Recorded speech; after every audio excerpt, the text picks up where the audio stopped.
ព្រះមកកលៀនសួរថាពួកគ្រាលកងោហងនឹងតវៅមានអនុភាពចិត្តទេមានសម្លេងពីរោះមកប្រជុំគ្នាវិមាននេះជាទីត្រេកអរដែលដាស់ដោយផ្កាវិចិត្ររចនាយ៉ាងច្រើនដែលជួនប្រុសស្រីសែតគប់ហើយមនាលទេវធីតាមានអនុភាពច្រើននាងនៅក្នុងវិមាននោះពួកស្រីអប្សរទាំងប៉ុន្មានមានរឹតនិមិត្តរូបច្រើនរំច្រៀងរីករាយដោយជុំវិញមនាលទេវធីតាមានអនុភាពច្រើននាងបានដល់នៅរឹតយ៉ាងនេះនាងកាលដែលកើតជាមនុស្សបានធ្វើបុណ្យអ្វីនាងមានអនុភាពរុងរឿងយ៉ាងនេះទាំងសម្បល់របស់នាងក៏ភ្លឺច្បាស់សពទៅតើដោយហេតុអ្វី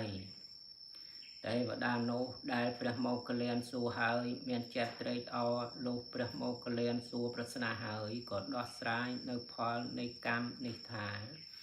ខ្ញុំកាលដែលកើតជាមនុស្សក្នុងពួកមនុស្សមានសេចក្តីគោរពប្តីមិនមានចិត្តកើតឡើងក្នុងបរិសដទៃខំរក្សាប្តី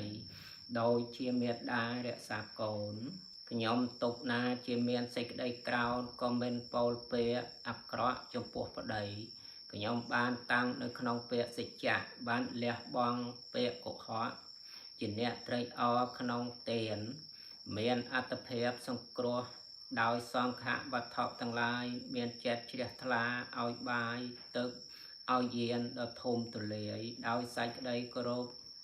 ព្រោះហេតុនោះបានជាខ្ញុំមានសម្បុរបែបនោះព្រោះដំណើរនោះផលទៅសម្រាប់ដល់ខ្ញុំក្នុងទីនេះផងភោគៈទាំងឡាយណានេះមួយដែលជាទីកប់ចិត្តភោគៈទាំងនោះក៏កើតឡើងដល់ខ្ញុំផងបពេភិក្ខុមានអនុភាពច្រើនខ្ញុំសូមទូលលោកថាខ្ញុំកាលដែលកើតជាមនុស្សបានធ្វើបុណ្យណាខ្ញុំមានអនុភាពរុងរឿងយ៉ាងនេះទាំងសម្បុររបស់ខ្ញុំក៏ភ្លឺច្បាស់សពទៅដោយផលបុណ្យនោះជាប់បតបតាវិមានទី11ទុតិយបតបតាវិមានទី12ខ12ព្រះមកកលៀនសួរថានាងឡើងកាន់វិមានសសរជាវិការៈនៃកៅពិទូដ៏រុងរឿងភ្លឺផ្លេកមានវិចិត្រដ៏ច្រើន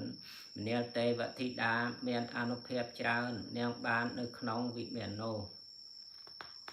ពួកស្ត្រីអប្សរទាំងអំបាននេះដែលខ្ពស់នឹងទាបមានរឹតនិមិត្តផ្សេងរំច្រៀងរីករាយដោយជុំវិញមនាលទេវធីតា